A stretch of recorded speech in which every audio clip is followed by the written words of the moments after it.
I'm Logan Crawford, and right now on the Spotlight Network, we're setting sail with Gizmo Under the Sea. It's an amazing book written by Dr. Kent Murphy. It is a heartwarming story about an adventurous dog whose greatest dream is to explore the ocean depths. This enchanting tale invites readers to dive into a world of underwater wonders alongside Gizmo, combining imagination and a love for exploration. With vibrant storytelling, the Doctor takes us on a journey that's bound to captivate young animal lovers and young adventurers alike. We're delighted to have this very talented author join us once again here today on Spotlight. We thank the team at Books to Life Marketing for helping us put him in the spotlight today. And we ask viewers like you to support authors like him by subscribing to our channel and by purchasing his wonderful book. The links are below this interview. Doctor, great to see you on Spotlight. Thanks for joining me again today. Yeah, great to see you again, Logan.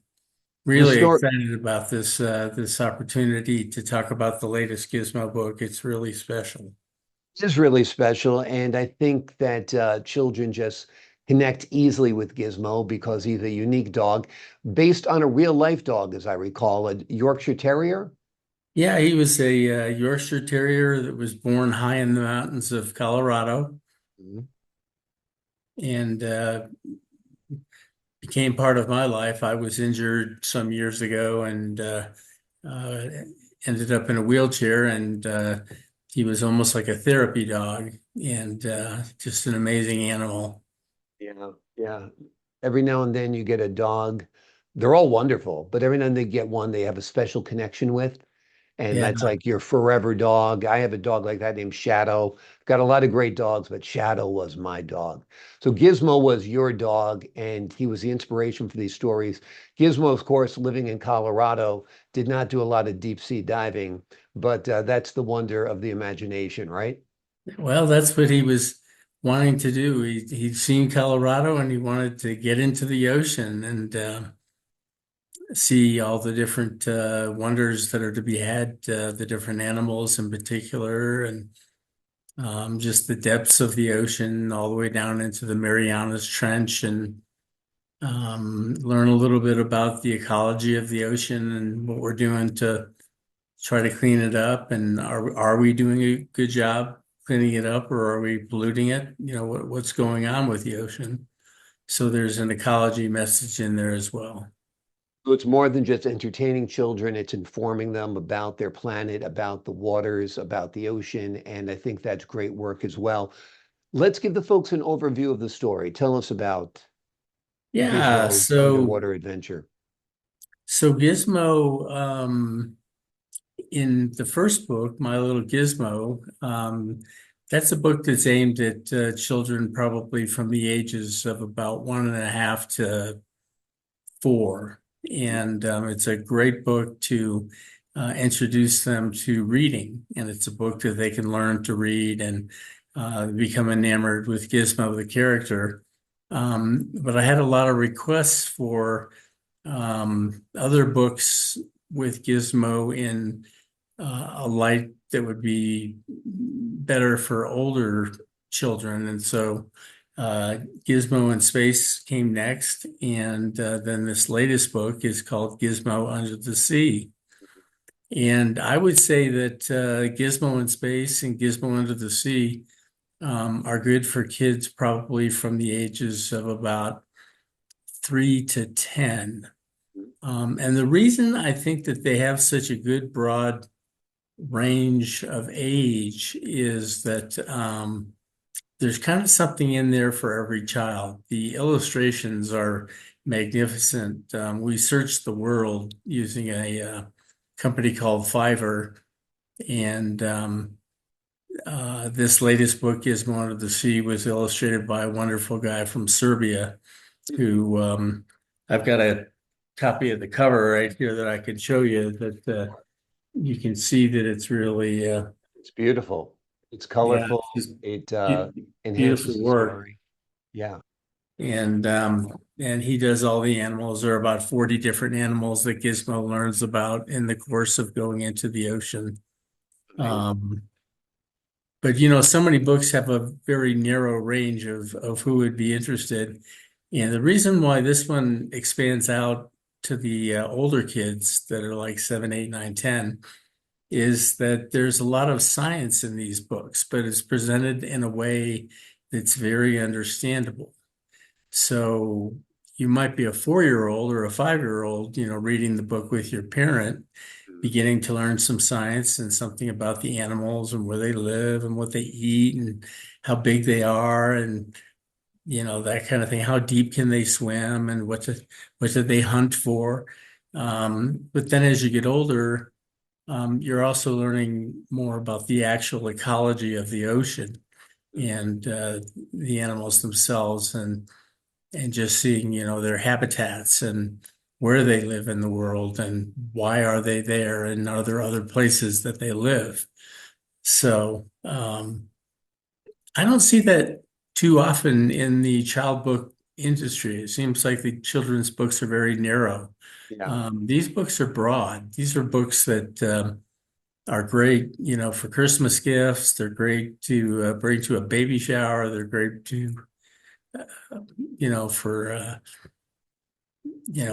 grandparent or a parent to sit down or an older sibling to sit down with a younger child and just go through it with them before bed. So I think that they're gonna have a broad range of appeal. Absolutely. I think there's a lot to unpack in the story, and having a parent read the book to a child, I think, one, it obviously is a bonding opportunity, but it's also a great time to provoke a conversation about, being environmentally friendly, about being aware of the ecology. I think that there's a lot for children to learn, no doubt. And Gizmo is a great ambassador to do that. There are how many in Gizmo books now? There's three. There's My Little Gizmo, Mhm. which introduces Gizmo as a young puppy when he was born and begins to grow up in Colorado so that kids will understand who Gizmo is. There's Gizmo in Space, and there's some pretty advanced things in Gizmo in Space. It talks about the Webb Space Telescope and the things that we can see and the planets and how big the planets are and what's on the planets, how cold or how hot the planets are, the order of the planets. I mean, it really, but it does it in such a entertaining and low-key way that I don't think kids even know they're learning science. I think that they're Exactly. just enjoying what they are. Yeah. And that's a great gift to make it so palatable that children enjoy it, embrace the story, don't realize they're learning at the same time because they feel like it's a lecture, they might shut down. It's an adventure, they're all ears, all eyes, and ready to listen. Are you working on a fourth Gizmo book?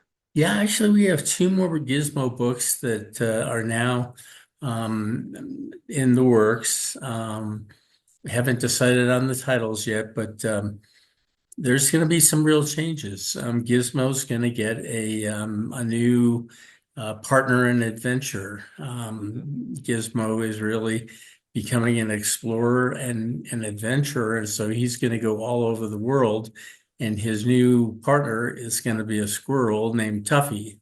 Uh, And so Gizmo and Tuffy the squirrel are going to go all over the world, from the top of Mount Everest to the Congo and the Amazon and the rainforests of Costa Rica. And so those next two books are coming up. And what I really think is that you kind of had Dora the Explorer. mhm. Well, I think now we've kind of started a thing called Gizmo the Adventurer.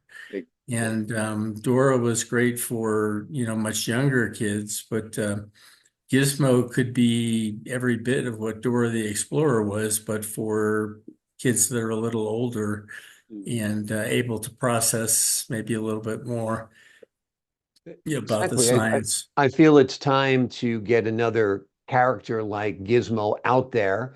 So hopefully Nickelodeon or Hulu or Amazon or Netflix takes a look at your books because they're fantastic. They're great stories. Like you said, they have multiple depths to them as far as information and facts go. So yeah, it's time to. I think Dora the Explorer is aging out, I think it's time to replace her with Gizmo. I think that would be a good thing, without a doubt. I think children really relate to it, and I think they really like the dog. I mean, like I said, I think animal children really relate to animals, so I think it would be a terrific, terrific series. Wonderful, wonderful. And what's been your reaction when you've read this latest Gizmo books to kids? Have you had a chance to do that yet? Yeah, yeah. I've been invited to some libraries and classrooms and friends and have bought them and then have turned other people on to them. And but it's a little bit of a slow progress being a self-published author. And so working with a couple of different companies to try to get in with maybe some bigger publishers like Harper Row or Macmillan or something like that. So hopefully somebody from, a major publisher will be watching Spotlight and Great. pick up a copy of the book and or get in touch with me and, that we could talk about that. But I think Gizmo, um, just like Dora the Explorer went on TV and had different series. I mean, the Gizmo books really lend themselves to taking a couple of pages at a time and Hmm. creating maybe a 20-minute, um, animated segment where, one segment could be about sharks, Yeah. or one segment could be about polar bears and penguins. Um, I also think that he is so adorable. I mean, the way he came out, the way he was drawn as an original character, that he and Tuffy would be just the fantastic Christmas gift for the younger child, as stuffed animals. I agree. I agree. And I think you're going in the right direction with marketing there, that you have the merchandise, the stuffed animals, you have the books, a video series. I think this is, a complete storyline that's ready to go. So hopefully somebody is watching out there today and takes a look at Gizmo. There are 3 books so far. There's going to be as many as 5 or more coming Yeah. up. The book we've been focusing on mainly today is called Gizmo Under the Sea. It is a heartwarming story about a beautiful, adventurous dog whose greatest dream is to explore the depths of the ocean. It is an enchanting tale that invites young readers to dive into a world of underwater wonders alongside Gizmo, combining imagination and a love for exploration. It is a great series of books. They are highly recommended. Doctor, thank you so much for joining us here today on Spotlight. Yeah, thank you so much, Logan. And I think what you guys are doing is a really great service, and I hope that a lot of people inside and outside of the industry will take the time to listen to you because you have a good way of really putting it out there so that it's very enchanting and understandable. So have a great day. Well, I appreciate that. From a master storyteller, I take that as a great compliment. So thank you so much. To the folks at home, I'm Logan Crawford, thanking you for your time this time until next time on Spotlight.